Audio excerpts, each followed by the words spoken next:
మన ప్రభువైన యేసుక్రీస్తు అతి శ్రేష్టమైన నామములో దేవుని బిడ్డలందరికీ నా హృదయపూర్వక వందనాలండి. అందరికీ ఈరోజు చక్కటి వాక్యాన్ని మనం ధ్యానం చేసుకుందాం.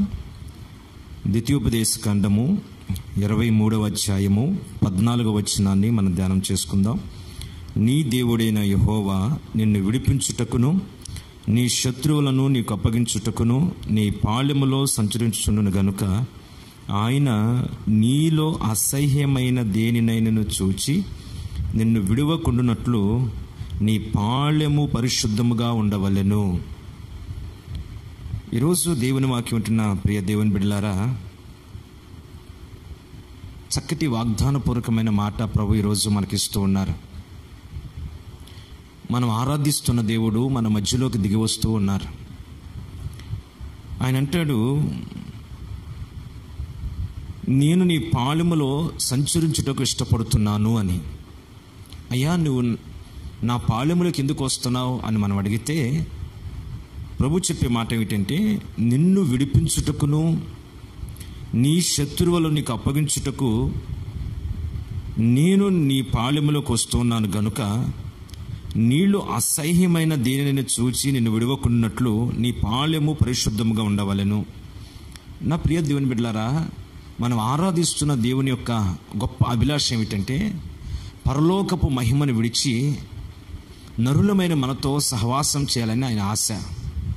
అందుకని నిర్గమాకాండంలో 25వ అధ్యాయము 8వ వచనం రాయబడింది, నేను వారి మధ్య నివసించేలా వారు నాకు పవిత్ర స్థలమును నిర్మించాలి. ప్రభు ఆశపడి ఒక ఆజ్ఞాపిస్తున్నాడు. ఏమని ఆజ్ఞాపిస్తున్నాడంటే, మోషేతో చెప్తున్నాడు, నేను వారి మధ్య నివసించేలా వారు నాకు పవిత్ర స్థలము నిర్మించాలి. ఈ రోజున పరమ మహిమలో ఉన్న దేవుడు మన మధ్యలోకి దిగివచ్చి మనలో నివసించి మనతో సంచరిస్తూ మనకు విరోధంగా లేస్తున్న శత్రువు నుంచి మనల్ని కాపాడాలని, అనేక సమస్యల వల్ల చిక్కుబడిన మనల్ని విడుదల కలుగు చేయాలని ఆయన మన యొద్దకు వస్తూ ఉన్నారు. అయితే ఈ వాక్యం వింటుండగా ప్రభు కోరుకున్నదంటే, నేను వచ్చి మీ యొద్ద నివసించేటట్లుగా ఒక పవిత్రమైన నివాసము నిర్మించాలి అంటాడు. ద్వితీయోపదేశ కాండం 23:14 అంటాడు, నీ పాళెము పరిశుద్ధముగా ఉండాలి అని ప్రభు అంటాడు. ఈరోజు ఆ దేవాది దేవుడు మన యొద్దకు వచ్చి మన యొద్ద నివసించకపోవడానికి, మనం ఒక పవిత్ర స్థలమును సిద్ధపరచుకోలేకపోవడానికి కారణం ఏంటంటే, ఒక పాపం అనే అడ్డుబండ ఆయన ముఖాన్ని చూడనివ్వకుండా అడ్డుబండగా పాపం మారుతూ ఉంది. ప్రియ దేవుని బిడ్డలారా, పాపము అనగా దేవుడు ఏది చేయమన్నాడో అది చేయకపోవడమే పాపం. పాపము అని అనగా దేవుడు ఏది చేయొద్దన్నాడో అది చేయడమే పాపం. ఈరోజు ఈ మాటలు వింటుండగా దేవుడు చేయమన్నది మనం చేయట్లేదు, పాపాన్ని మూట కట్టుకుంటున్నాం. దేవుడు ఏది చేయొద్దంటున్నాడో అది చేస్తూ ఉన్నాం.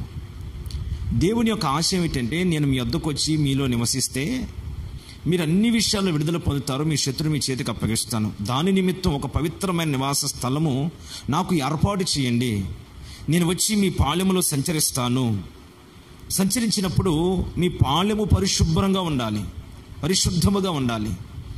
మీలో అసహ్యమైనది ఏది నేను చూడకూడదు అని ప్రభు కోరుకుంటున్నాడు. ఈరోజు ఈ మాటలు వింటుండగా ఒకసారి నీకు నీవుగా నాకు నిన్నుగా మనం ఆలోచన చేసుకుంటే, ఈరోజు ప్రభు వచ్చి సంచరించే పాళాలుగా మన జీవితాలు ఉన్నాయా?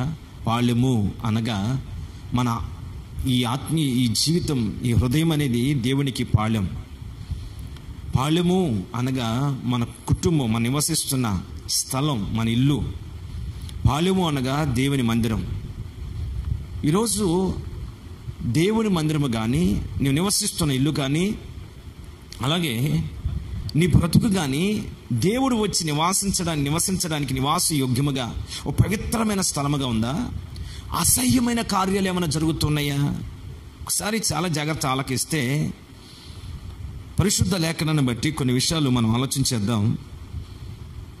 మనం అసహ్యమైన కార్యాలు చేస్తున్నట్లుగా బైబిల్ కొన్ని విషయాలు చెప్తా ఉంది.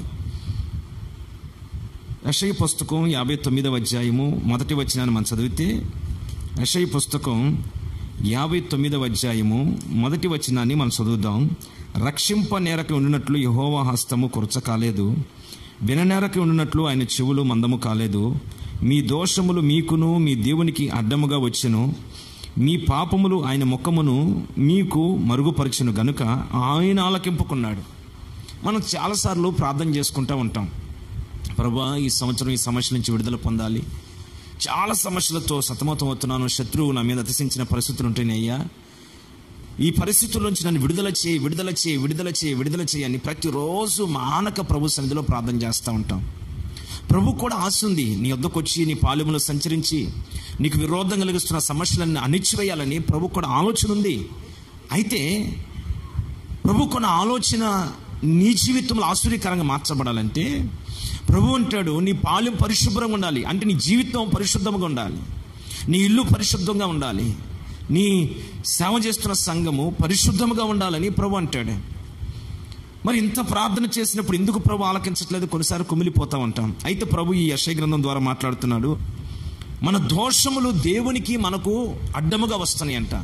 మన అతిక్రమాలు, మన పాపాలే దేవుని ముఖాన్ని మరుగు చేస్తున్నాయి.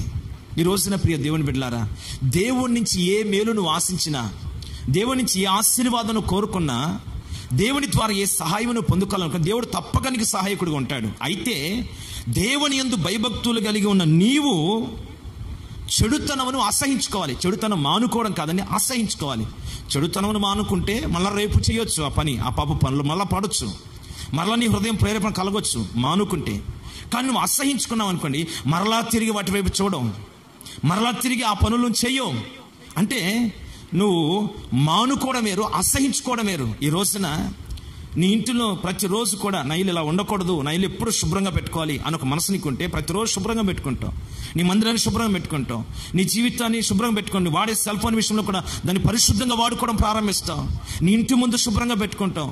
ప్రతీది కూడా దేవుని యందు ఎప్పుడైతే నీకు భయభక్తి, దేవుని యందు భయభక్తి కలిగి ఉంటావో అప్పుడు చెడుతనమును అసహించుకుంటావు. అంటే ఈ చెడు కార్యాలు చేయడం అని మానుకొని దేవునికి భయపడి జాగ్రత్తగా నీ జీవితాన్ని పరిశుద్ధంగా పెట్టుకుని ఇంటిని, స్థలాన్ని, సమస్తాన్ని కూడా ఆయన వస్తాడు, నా పాలెంలో సంచరిస్తాడు, నాతో నివాసం చేస్తాడు, నాకు ఎప్పుడు ఆయన తోడుకొని సమస్య నుంచి విడుదల కలుగు చేసి మేలు చేస్తాడు అని ఎప్పటికప్పుడు నువ్వు శుద్ధి చేసుకుని నిలబడతావు. దాని బిడ్డలారా, ఈ రోజైనా నువ్వు చేస్తున్న ప్రార్థన దేవుడు ఆలకించాలని కోరుకుంటే, నీ సమస్యలన్నింటికి జవాబు ఇవ్వాలని కోరుకుంటే, నీవు నివసిస్తున్న నీ పాలెమును, నీ కుటుంబాన్ని, జీవితాన్ని, నీ చుట్టుపక్కల పరిసరాల సమస్తాన్ని ఇతరులకు ఇబ్బంది కలగకుండా, ఏ కుటుంబాన్ని బాధ పెట్టకుండా నీవు శుభ్రపరుచుకుని దేవుని ఎదుట భయము భక్తి కలిగి అహంకారపు మాటలు మాట్లాడకుండా, నీవు గర్వపు మాటలు మాట్లాడకుండా, కుటిలమైన మాటలు మాట్లాడకుండా దేవుని సన్నిధిలో తగ్గించుకుని జాగ్రత్త కలిగి శుద్ధి చేసుకోగలిగితే నా దేవుని కృప నీకు, నీ కుటుంబానికి తోడై ఉండును గాక.